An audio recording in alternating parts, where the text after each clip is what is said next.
Assalamualaikum warahmatullahi wabarakatuh. Izin memperkenalkan diri, nama saya Herna Veronica Berginting dari kelas Digital Auditing AK604.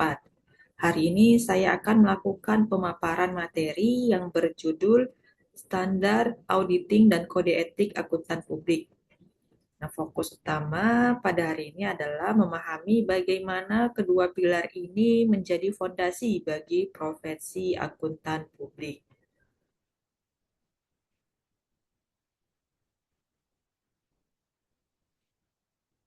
Nah, dalam pembahasan ini, saya akan fokus pada beberapa submateri penting, yaitu standar auditing, hierarki standar auditing, etika profesi, dan independensi, integritas, dan objektivitas.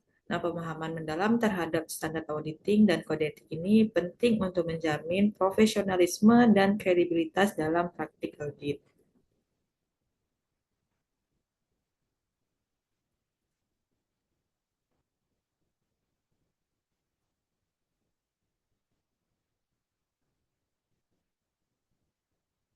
Baik, mari kita mulai dengan memahami definisi audit. Audit adalah proses sistematis untuk memperoleh dan mengevaluasi bukti secara objektif terhadap asersi ekonomi. Tujuannya adalah untuk memastikan kesesuaian asersi dengan kriteria yang diterapkan. Nah, dalam konteks ini, peran akuntan publik menjadi sangat vital.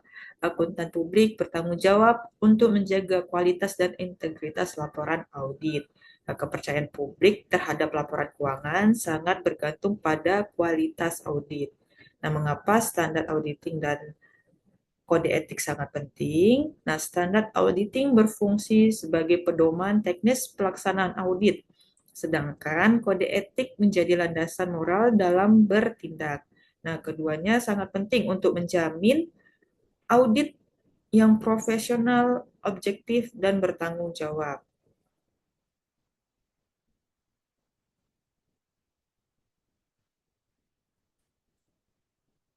Nah, selanjutnya kita akan membahas lebih dalam mengenai standar auditing.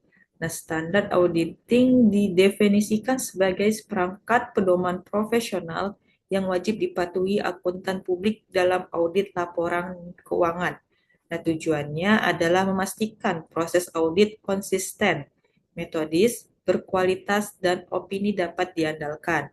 Nah, standar ini menyediakan kerangka kerja komprehensif membimbing auditor dari perencanaan, pelaksanaan lapangan, hingga penyusunan laporan.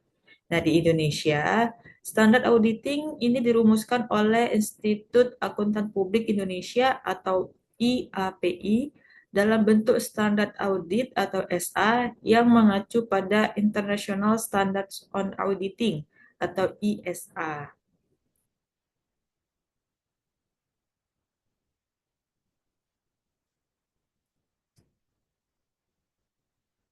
Nah, standar auditing dikategorikan menjadi tiga kelompok utama. Yang pertama ada standar umum. Nah, ini mencakup kualifikasi personal auditor, di mana auditor harus memiliki pelatihan teknis dan kemahiran memadai. Selain itu, auditor juga harus memiliki independensi mental, yaitu bebas dari pengaruh yang mengganggu objektivitas, serta menerapkan kemahiran profesional dengan cermat dan seksama dalam langkah audit. Nah, yang kedua ada standar pekerjaan lapangan. Standar ini menekankan pentingnya perencanaan dan supervisi yang memadai dan cermat terhadap asisten. Auditor juga harus memiliki pemahaman yang memadai mengenai pengendalian internal yang menjadi dasar penentuan sifat, saat, dan luas prosedur audit. Nah, terakhir, auditor wajib mengumpulkan bukti audit yang kompeten dan cukup. Selanjutnya yang ketiga ada standar pelaporan. Standar ini mensyaratkan bahwa penyajian laporan keuangan harus sesuai prinsip akuntansi berlaku umum. Terdapat juga tuntutan untuk konsistensi penerapan prinsip dari periode ke periode, serta pengungkapan informatif yang memadai. Akhirnya, standar ini mengatur bentuk pernyataan pendapat mengenai laporan keuangan secara keseluruhan atau penolakan pemberian pendapat.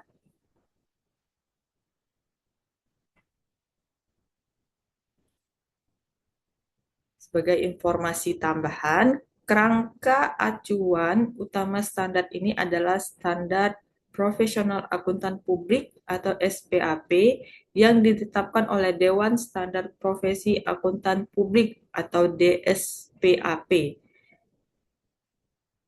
Ikatan Akuntan Indonesia atau IAI. Untuk memastikan konsistensi dan kualitas tinggi dalam praktik auditing, terdapat hierarki standar auditing. Pada tingkatan tertinggi dan fundamental adalah yang pertama standar auditing atau SA. Ini merupakan fondasi utama SPAP dan merupakan adopsi dari ISA. Nah, di bawahnya terdapat pernyataan standar auditing atau PSA yang berfungsi sebagai penjabaran dan interpretasi lebih lanjut dari SA untuk topik yang spesifik.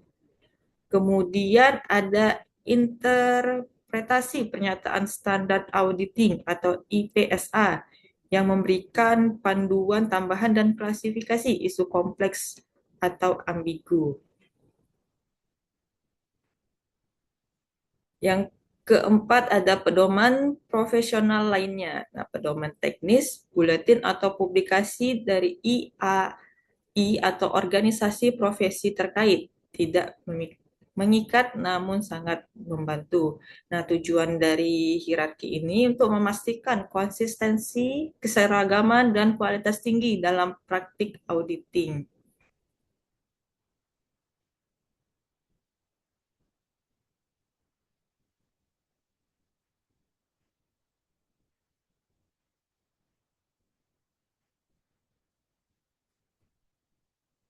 Setelah membahas standar teknis, sekarang kita akan beralih pada pilar kedua yang tak kalah penting, yaitu etika profesi akuntan publik. Nah, etika profesi didefinisikan sebagai seperangkat prinsip moral dan nilai luhur sebagai landasan perilaku. Signifikansi etika profesi bagi akuntan publik sangat tinggi karena profesi ini sangat bergantung pada kepercayaan publik dan objektivitas. Nah, kode etik profesi akuntan publik diterbitkan oleh IAI sebagai pedoman komprehensif perilaku etis.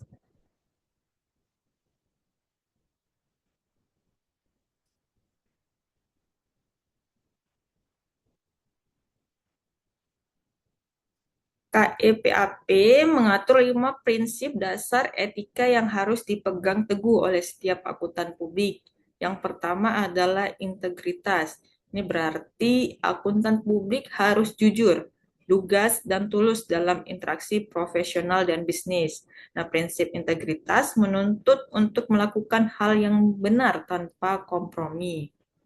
Yang kedua ada objektivitas. Nah, prinsip ini mengharuskan akuntan publik untuk memastikan bahwa pertimbangan profesional tidak terpengaruh bias pribadi, benturan kepentingan, ataupun tekanan. Opini yang dibentuk haruslah berdasarkan fakta dan bukti objektif. Yang ketiga ada kompetensi profesional dan kehati-hatian. Nah, seorang akuntan publik memiliki kewajiban untuk memelihara dan meningkatkan pengetahuan serta keterampilan profesional. Selain itu, mereka harus bertindak dengan ketekunan, kecermatan, dan sesuai dengan standar teknis.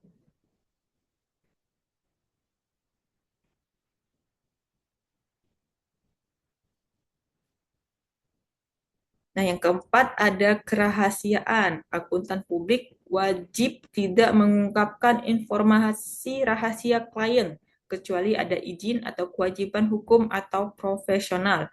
Nah, kewajiban ini tetap berlaku setelah hubungan profesional berakhir.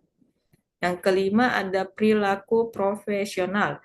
Prinsip ini menuntut akuntan publik untuk mematuhi hukum dan peraturan yang relevan, Mereka juga harus menghindari tindakan yang mendiskreditkan profesi dan menjaga citra serta reputasi profesi. Nah, pelanggaran terhadap prinsip-prinsip etika ini akan memiliki konsekuensi, yaitu dapat merusak reputasi individu dan kredibilitas profesi secara keseluruhan.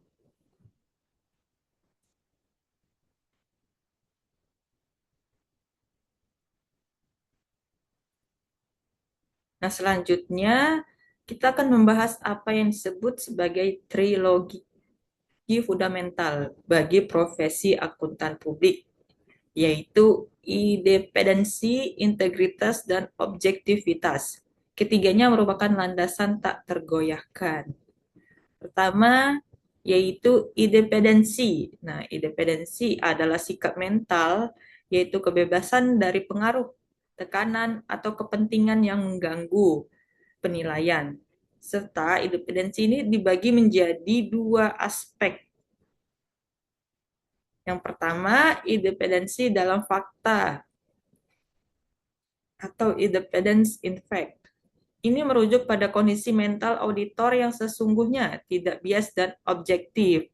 Yang kedua ada independensi dalam penampilan atau independence in appearance.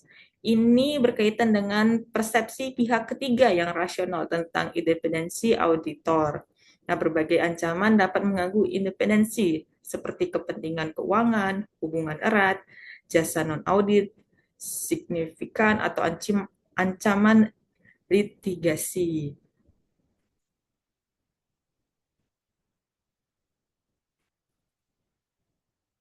Nah, selanjutnya ada integritas. Nah, integritas mencerminkan kejujuran, ketulusan, dan keterusterangan.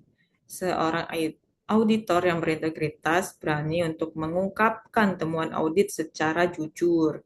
Nah, yang ketiga ada objektivitas. Prinsip objektivitas mengharuskan auditor untuk membuat pertimbangan profesional tanpa bias atau keberpihakan. Ini berarti auditor tidak memihak kepentingan klien, manajemen, ataupun pihak lainnya. Sebaliknya, mereka harus mempertimbangkan semua bukti relevan secara adil.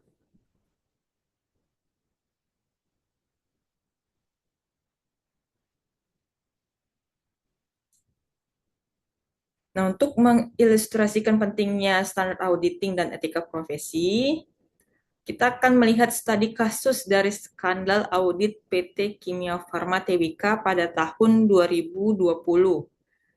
Nah, latar belakangnya adalah PT Kimia Farma melaporkan laba bersih tahun 2019 sebesar 132 miliar. Namun, investigasi dari BPK menemukan laba sebenarnya hanya 99 miliar. Nah, masalah utama dalam kasus ini adalah adanya rekayasa pengakuan pendapatan dari transaksi fiktif. Auditor gagal mengidentifikasikan karena tidak melakukan uji substansi memadai. Pelanggaran yang dilakukan oleh auditor meliputi tidak mematuhi standar pekerjaan lapangan, tidak menerapkan skeptisisme profesional, dan gagal menjaga objektivitas karena terlalu percaya klien.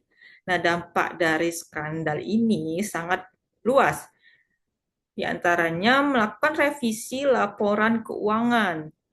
Selanjutnya kerusakan reputasi PT Kimia Farma dan auditor, serta meningkatnya skeptisisme publik terhadap laporan BUMN. Nah, pembelajaran dari kasus ini menegaskan pentingnya integritas, objektivitas, dan independensi, serta komitmen terhadap etika dalam praktik audit.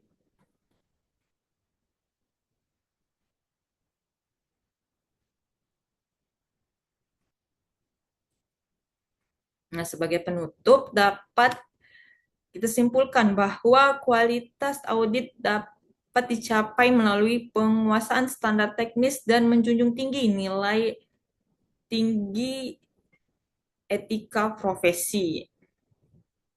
Nah, peran standar dan etika sangat vital. Standar auditing berfungsi sebagai kerangka kerja teknis, sedangkan kode etik sebagai arah moral. Konsekuensi pelanggaran merusak kepercayaan publik dan menimbulkan dampak ekonomi yang signifikan.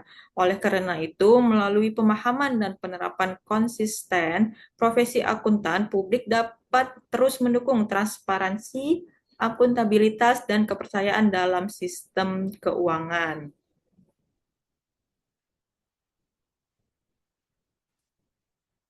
Baik, demikianlah presentasi mengenai standar auditing dan kode etik akuntan publik. Terima kasih atas waktu dan perhatiannya. Wassalamualaikum warahmatullahi wabarakatuh.